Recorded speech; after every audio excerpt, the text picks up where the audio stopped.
Tuberkulosis atau biasa disingkat TBC atau TB singkatan dari tuber bacillus merupakan penyakit menular yang umum dan dalam banyak kasus bersifat mematikan.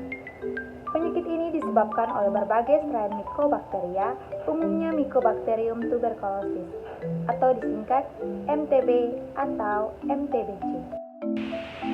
Berikut adalah gejala TBC. Yang pertama, batuk, demam, penurunan nafsu makan, dan keringat di malam hari. Berikut ini adalah cara penularan dari penyakit TBC. Penyakit TBC dapat ditularkan dari orang yang terinfeksi ke orang yang tidak terinfeksi. Cara penularan dapat terjadi ketika seseorang dengan TBC batuk, berbicara, bahkan bernyanyi. Oleh karena itu, penyakit ini dikenal sebagai penyakit yang umumnya terjadi melalui udara. Terdapat beberapa pemeriksaan TBC, yaitu yang pertama yaitu tes kulit. Tes kulit merupakan metode yang paling sering digunakan dalam pemeriksaan TBC. Tes ini dilakukan dengan cara menyuntikkan cairan yang disebut dengan tuberkulin. Kemudian tim medis akan mengecek apakah terdapat pembengkakan, benjolan, atau pengerasan, atau biasa disebut indurasi di bagian tubuh. Jika ternyata ada, maka tim medis akan mengukur indurasi tersebut. Hasil diagnosis TBC akan bergantung pada ukuran pembengkakan tersebut. Semakin besar area pembengkakan akibat suntikan tuberkulin, semakin besar pula kemungkinan terinfeksi bakteri TBC. Selanjutnya yaitu tes IGRA atau The Interferon Gamma Release Eye, merupakan pemeriksaan TBC terbaru yang dilakukan dengan mengambil sedikit sampel darah untuk mengetahui bagaimana sistem imun merespon bakteri penyebab TBC. Tes IGRA untuk diagnosis TBC biasanya akan berguna ketika hasil tes kulit tuberkulin menunjukkan adanya Mycobacterium tuberculosis. Pemeriksaan lain yang dapat dilakukan untuk mendeteksi adanya TBC adalah sputum smear microscopy untuk mengambil sedikit cairan dahak untuk diperiksa di bawah mikroskop. Kita mungkin lebih mengenalnya dengan tes dahak atau pemeriksaan BTA. Potensi penularan TBC ditentukan oleh banyaknya kuman yang terdapat dalam pemeriksaan sputum sampel. Makin tinggi derajat positif hasil pemeriksaan sputum untuk TBC, makin tinggi resiko penderita menularkan penyakit kepada orang lain. Selanjutnya yaitu fototoraks. Hasil ronsen dada atau toraks dapat memberikan gambaran klinis dari kondisi paru-paru seseorang sehingga bisa mendeteksi penyakit TBC. Pemeriksaan TBC ini mungkin dilakukan setelah satu spesimen tes dahak BTA menunjukkan hasil positif dan 2 spesimen menunjukkan hasil negatif.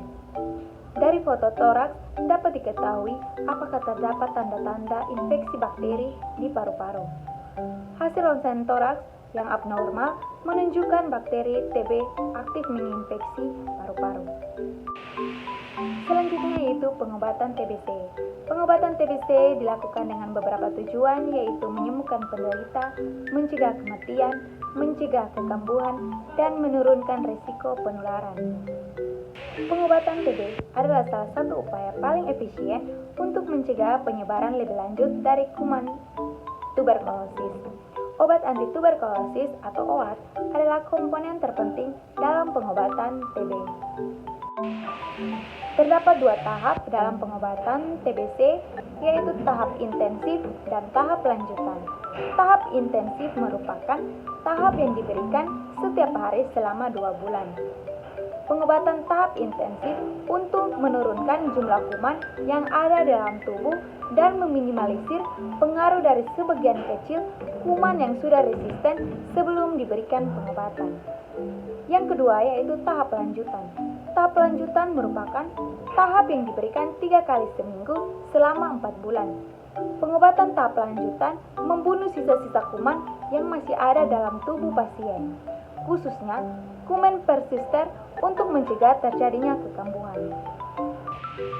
Selanjutnya, terdapat 3 kategori dalam pengobatan TBC. Yang pertama, kategori 1, tahap intensif garing tahap lanjutan. 2-HRZE-4-H3RE. Artinya, tahap intensif adalah 2-HRZE HRZE dengan lama pengobatan 2 bulan.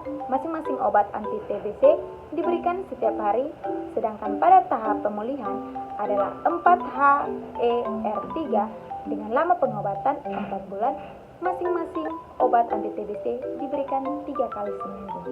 Kategori kedua yaitu 2-HRZES garing HRZE garing 5H3R3EE, artinya selama 2 bulan minum HRZES setiap hari, kemudian 1 bulan HRZE setiap hari sebagai bagian dari tahap intensif.